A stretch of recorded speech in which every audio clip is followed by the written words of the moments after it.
ಕುಡುಕನ ಅಡ್ಡಾದಿಡ್ಡಿ car ಚಾಲನೆ, ಎತ್ತೆಂದ್ರತ್ತ ಓಡಿದ ಜನತೆ. ತುಮಕೂರು ಜಿಲ್ಲೆಯ ಚಿಕ್ಕನಾಯಕನಹಳ್ಳಿ ಪಟ್ಟಣದ ಅರಳೆಪೇಟೆಯಲ್ಲಿ ಇಂದು ಮದ್ಯದ ಅಮಲಿನಲ್ಲಿ ಇದ್ದ ಕಾರು ಚಾಲಕನೊಬ್ಬ ಆತಂಕ ಸೃಷ್ಟಿಸಿದ ಘಟನೆ ನಡೆದಿದೆ. ಇನ್ನೋವಾ ಕಾರನ್ನು ನಿಯಂತ್ರಣವಿಲ್ಲದೆ ವೇಗವಾಗಿ ಚಲಾಯಿಸ್ತಾ ಬಂದ ಚಾಲಕ ಜನಬಿಡದ ರಸ್ತೆಯಲ್ಲಿ ಅಡ್ಡಾದಿಡ್ಡಿಯಾಗಿ ವಾಹನಗಳಿಗೆ ಗುದ್ದುತ್ತಾ ಸಾಗಿದ್ದಾನೆ. ಸುಮಾರು 3-4 ಕಡೆ ವಾಹನಗಳಿಗೆ ತಗಲಿ ಪಾದಚಾರಿಗಳಿಗೂ ಅಪಾಯನುಂಟು ಮಾಡಿದ ಕಾರು ಕೊನೆಗೂ ನಿಯಂತ್ರಣ ತಪ್ಪಿ ರಸ್ತೆ ಬದಿಯ ವಿದ್ಯುತ್ ಕಂಬಕ್ಕೆ ಭಾರಿ ಡಿಕ್ಕಿ ಹೊಡೆದಿದೆ. ಡಿಕ್ಕಿಯ ತೀವ್ರತೆಗೆ ಕಂಬ ಜಖಂಗೊಂಡಿದ್ದು, ಅದೃಷ್ಟವಶಾತ್ ಯಾವುದೇ ಪ್ರಾಣಾಪಾಯ ಸಂಭವಿಸಿಲ್ಲ.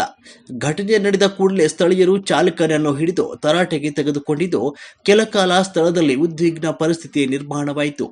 ಮದ್ಯಪಾನ ಮಾಡಿ ವಾಹನ ಚಲಾಯಿಸುವವರ ವಿರುದ್ಧ ಕಠಿಣ ಕ್ರಮ ಕೈಗೊಳ್ಳಬೇಕಂತ ಸಾರ್ವಜನಿಕರು ಆಗ್ರಹಿಸಿದ್ದಾರೆ. ಸಾರ್ವಜನಿಕರ ಸುರಕ್ಷತೆಗೆ ಮದ್ಯಪಾನ ಚಾಲನೆಗೆ ಕಟ್ಟುನಿಟ್ಟಿನ ನಿಯಂತ್ರಣ ಅಗತ್ಯ ಎಂಬುದು ಮತ್ತೆ ಸಾಬೀತಾಗಿದೆ.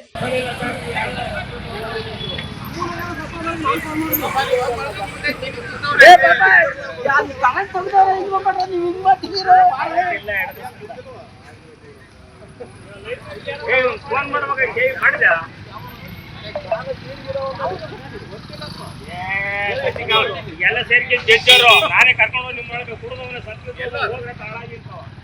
ಅಲ್ಲ ಕಾಪಾಡ್ಕೊಂಡು ಶುರುವಾಗಿತ್ತು ಅವರು